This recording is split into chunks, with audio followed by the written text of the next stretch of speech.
Assalamualaikum warahmatullahi wabarakatuh. Hai. Berjumpa lagi dengan Bu Indah pada semester 2. Hari ini bagaimana kabarnya anak-anak? Semoga selalu diberikan kesehatan, keselamatan, serta jangan lupa untuk selalu mematuhi protokol kesehatan dengan cara mencuci tangan sebelum dan sesudah beraktivitas, gunakan masker saat keluar rumah, serta hindari kerumunan. Anak-anak masih semangat ya untuk belajar? Nah, hari ini sebelum pembelajaran kita mulai, anak-anak wajib memulainya dengan berdoa. Marilah kita membaca doa terlebih dahulu. Berdoa mulai. Berdoa selesai. Semoga dengan membaca doa, anak-anak diberikan kemudahan dalam menyerap materi pembelajaran kita hari ini. Amin. Hari ini anak-anak memasuki pembelajaran semester 2, yaitu tema 5, subtema 1, pembelajaran 1 dan 2, pengalamanku di rumah. Anak-anak tolong buka dulu ya buku paketnya dan disimak baik-baik videonya. Setiap orang memiliki pengalaman. Pengalaman dapat diperoleh di mana saja, seperti di rumah, sekolah, dan tempat bermain. Pengalaman juga dapat diperoleh di tempat wisata. Pengalaman Benny di rumah bekerja sama bersama keluarga. Benny dan keluarga bekerja membersihkan kebun bunga. Coba anak-anak lihat pada gambar 1. Benny di sekolah pernah menang lomba. Benny menang lomba membaca puisi. Coba anak-anak lihat pada gambar kedua. Benny juga berpengalaman di tempat bermain.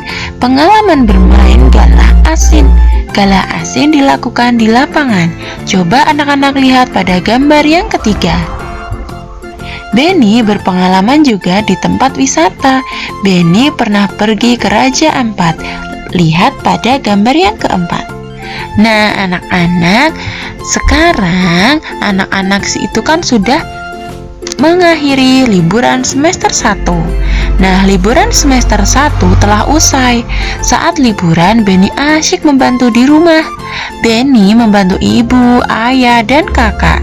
Benny membantu ibu memajang jam dinding. Benny membantu ayah memperbaiki motor. Benny membantu kakak membersihkan kamar. Jam dinding di rumah Benny mati. Ibu minta tolong Benny mengganti baterainya. Jam dinding terjatuh. Saat dijangkau, Benny minta maaf kepada ibunya. Benny, coba lihat jam dinding di rumah, nak. Ya, Bu. Lalu Benny melihat jam dinding. Wah, jarumnya berhenti bergerak, Bu. Kalau begitu, apa yang harus dilakukan? Benny harus mengganti baterai dengan yang baru, Bu. Maukah Benny mengganti baterainya? Mau, Bu. Benny lalu naik di atas menggunakan tangga. Hati-hati ya, nak. Ya, Bu. Saat menjangkau jam dinding, Benny kurang berhati-hati. Wah, jamnya retak. Maafkan Benny, Bu. Benny kurang hati-hati dalam mengambil jam dinding, sehingga jam dinding terjatuh. Ya, nak. Kedepannya Benny harus lebih hati-hati. Jangan tergesa-gesa. Nah, dari percakapan antara ibu dan Benny, apa yang terjadi dengan jam dinding? Ya, pinter. Jam dinding berhenti bergerak dan terjatuh. Pertanyaan yang kedua, siapa yang mengambil jam dinding? Tepat sekali, yang mengambil jam dinding adalah Benny. Pertanyaan yang ketiga, mengapa jam dinding terjatuh?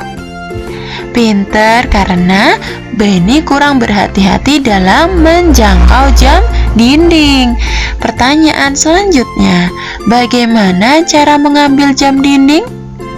Pinter, menggunakan tangga. Pertanyaan terakhir, Benny telah menjatuhkan jam dinding. Apa yang dilakukan Benny kepada ibunya? Ia meminta maaf kepada ibunya karena sudah menjatuhkan jam dinding tanpa disengaja. Nah, anak-anak sudah paham ya dengan teks percakapan tadi. Sekarang coba anak-anak perhatikan gambar. Ya, gambar tersebut menunjukkan sikap santun. Sikap Benny santun kepada ibunya. Latihlah dirimu seperti Benny kepada ibunya. Benny menggunakan bahasa yang santun dalam meminta maaf. Maafkan Benny ya, Bu. Benny sudah menjatuhkan jam dinding. Jam dinding di rumah menjadi rusak. Ya nak, tidak apa-apa. Ibu sangat berterima kasih karena kamu sudah menolong ibu. Lain kali hati-hati, kamu tidak perlu tergesa-gesa. Nah, ini menunjukkan sikap Benny yang santun meminta maaf kepada ibunya saat melakukan kesalahan. Kalimat permintaan maaf biasanya diucapkan bila kita melakukan kesalahan. Gunakan kalimat santun saat mengucapkan kalimat permintaan maaf. Coba anak-anak perhatikan kalimat permintaan berikut. Permintaan maaf ya. Dini, maafkan aku karena aku tidak dapat datang di pesta ulang tahunmu, kata Doni. Nah, ungkapan ini mengandung ungkapan permintaan maaf. Permintaan maaf yang ditujukan kepada siapa? Nah, permintaan maaf ini harus mengandung unsur yang pertama, siapa yang meminta maaf. Lalu, Doni meminta maaf kepada siapa? Dan yang ketiga, mengapa Doni meminta maaf kepada Tini? Jadi, ketika anak-anak itu mengucapkan permintaan maaf, harus mengandung unsur siapa yang meminta maaf, lalu ditujukan kepada siapa ungkapan minta maafnya, lalu alasan untuk meminta maaf itu apa. Itu ya. Jadi dari ungkapan permintaan maaf ini, Tini, maafkan aku karena aku tidak dapat datang di pesta ulang tahunmu. Maknanya adalah Doni, kan yang meminta maaf adalah Doni. Doni meminta maaf ditujukan kepada siapa tadi? Tini. Berarti Doni meminta maaf kepada Tini karena, mengapa dia meminta maaf? Ya karena alasannya tidak dapat datang di pesta ulang tahunnya. Itu adalah makna dari ungkapan minta maaf.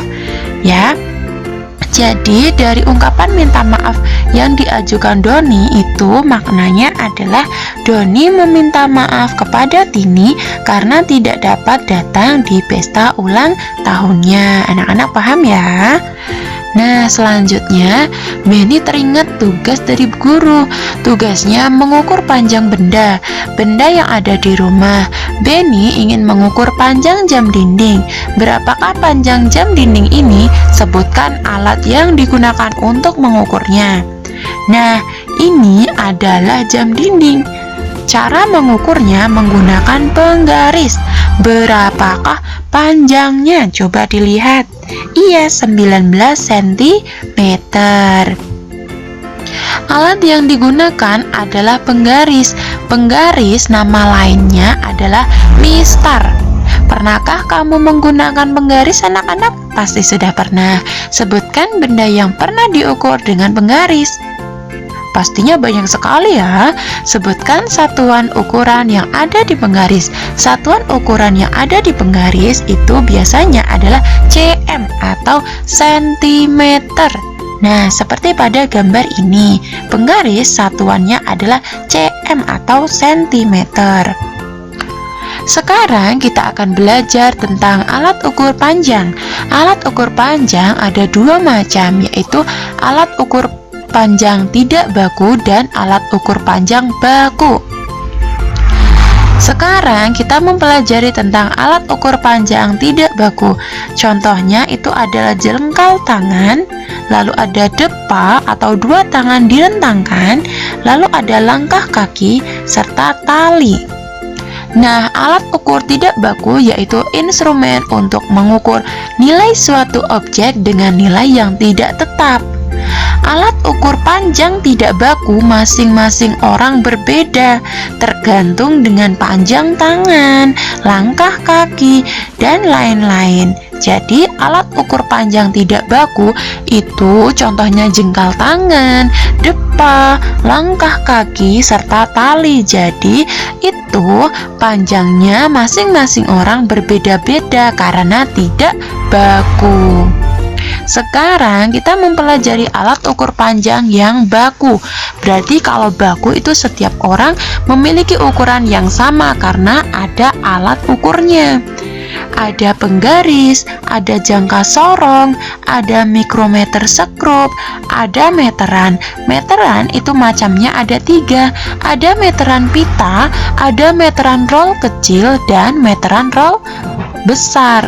Nah, ini merupakan meteran pita, yang ini merupakan meteran roll kecil, dan yang ini adalah meteran roll besar yang kegunaannya sama. Nah, satuan baku adalah satuan yang sudah ditetapkan secara internasional. Misalnya untuk mengukur panjang, satuan internasionalnya adalah meter. Nah, sekarang kita mempelajari alat ukur panjang baku yaitu penggaris atau mistar. Nah, ini adalah gambar penggaris atau mistar. Penggaris atau mistar menggunakannya dengan satuan cm atau cm. Digunakan untuk mengukur buku, pensil, penghapus, tempat pensil, daun, panjang jari, meja, kursi, figura foto, dan lain-lain.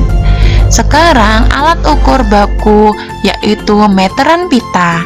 Meteran pita menggunakan satuan cm atau cm, digunakan untuk mengukur kain bahan baju. Biasanya digunakan oleh penjahit. Lalu sekarang adalah alat ukur panjang baku yaitu meteran gulung atau meteran roll kecil dan roll meter yang besar. Yang ini merupakan roll meter kecil dan yang ini adalah roll meter yang besar. Menggunakannya dengan satuan cm dan meter.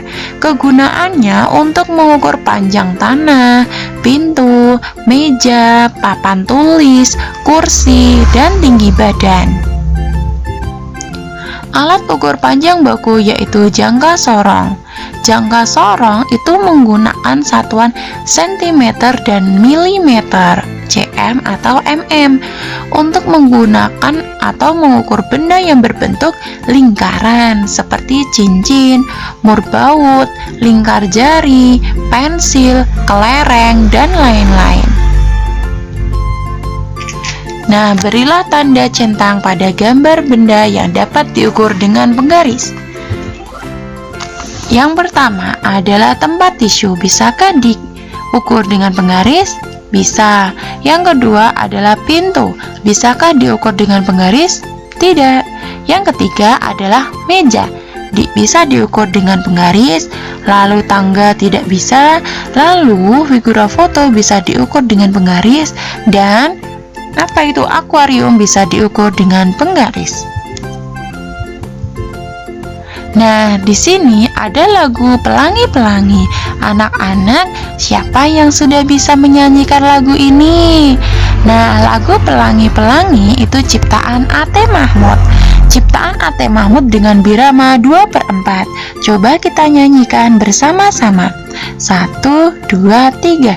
Pelangi-pelangi, alangkah indahmu, merah, kuning, hijau, di langit yang biru. Pelukismu agung, siapa gerangan, pelangi-pelangi, ciptaan Tuhan. Ya, pinter, anak-anak pasti sudah bisa menyanyikannya. Nah, anak-anak, coba sekarang kita simak baik-baik ya. Benny dan ayahnya bermain kuda-kudaan. Benny menirukan posisi kuda yang diperagakan ayahnya, seperti pada gambar. Nah, Perhatikan gambar berikut, ada beberapa gerakan bertumpu dengan tangan. Gerakan ini dilakukan oleh Benny. Ada 3 gambar gerakan yang bertumpu dengan tangan. Gambar yang pertama itu adalah tengkurap dengan telapak kaki dipanjangkan, tangan ditegakkan sehingga badan tegak. Gerakan ini disebut push up. Untuk gambar yang kedua, badan dipanjangkan menghadap lantai, tangan diluruskan bertumpu pada lantai, ujung kaki juga bertumpu pada lantai. Gerakan ini juga disebut push up. Untuk gambar yang ketiga, berdiri menghadap ke dinding, tangan bertumpu pada dinding, badan condong pada dinding, kemudian tangan ditekuk lalu diluruskan kembali. Gerakan ini disebut mendorong tembok. Benny melanjutkan permainan kuda-kudaan. Benny menjadi anak kuda. Kaki Benny menyinggol Guci saat merangkak. Guci rebah dan hampir menyentuh lantai. Ayah Benny menyambut Guci tersebut. Guci disambut sebelum rebah di lantai. Benny dan ayahnya bersyukur karena Guci disambut dengan cepat. Rasa bersyukur merupakan perilaku yang baik. Perilaku ini sesuai sila pertama Pancasila. Coba anak-anak masih ingat apa tidak sila-sila dalam Pancasila, utamanya pada sila pertama Pancasila. Nah, sila-sila pada Pancasila yang pertama, ketuhanan yang Maha Esa. Dari perilaku Benny bersyukur tadi itu merupakan salah satu contoh pengamalan sila pertama Pancasila, yaitu ketuhanan yang Maha Esa. Nah, selain itu, pengamalan yang lain dari sila pertama Pancasila adalah bersyukur, beribadah, dan ketaatan dalam beribadah dan lain sebagainya. Pastinya anak-anak sudah paham ya. Nah, anak-anak, perhatikan gambar berikut. Gambar-gambar tersebut mencerminkan sila-sila dalam Pancasila. Berikan tanda centang yang menunjukkan pengamalan sila pertama Pancasila. Nah, yang pertama, berdoa sebelum makan itu menunjukkan sila pertama Pancasila. Yang kedua, merupakan kegiatan gotong royong. Yang ketiga, saling menghargai perbedaan agama menunjukkan pengamalan sila pertama Pancasila. Yang keempat, rajin melakukan ibadah juga menunjukkan sila pertama Pancasila. Yang kelima, musyawarah. Yang keenam adalah itu apa ya anak-anak ya? Itu merupakan kegiatan beribadah berkunjung di tempat orang yang berduka, merupakan pengamalan dari sila pertama Pancasila. Jadi ada nomor 1, 3, 4, dan 6 yang menunjukkan sila-sila pertama Pancasila. Nah, anak-anak, setelah mempelajari pembelajaran dari tema 5, subtema 1, pembelajaran 1 dan 2, anak-anak mendapatkan tugas dari Bu Guru. Tugasnya yang pertama, makna dari ungkapan permintaan maaf berikut. Jadi, Ibu Rio minta maaf karena sudah memecahkan gelas di dapur, kata Rio. Nah, dari ungkapan minta maaf ini maknanya apa? Nanti tolong anak-anak tuliskan. Yang kedua, ukurlah buku paket tema dan buku tulismu dengan menggunakan penggaris. Lalu tuliskan hasilnya dengan satuan cm. Yang ketiga, tulislah kembali lagu Pelangi-Pelangi dan berilah garis bawah sesuai panjang pendeknya bunyi, sesuai pada halaman 12 ya. Coba nanti anak-anak buka. Nah, sekian yang dapat Bu Guru sampaikan. Semoga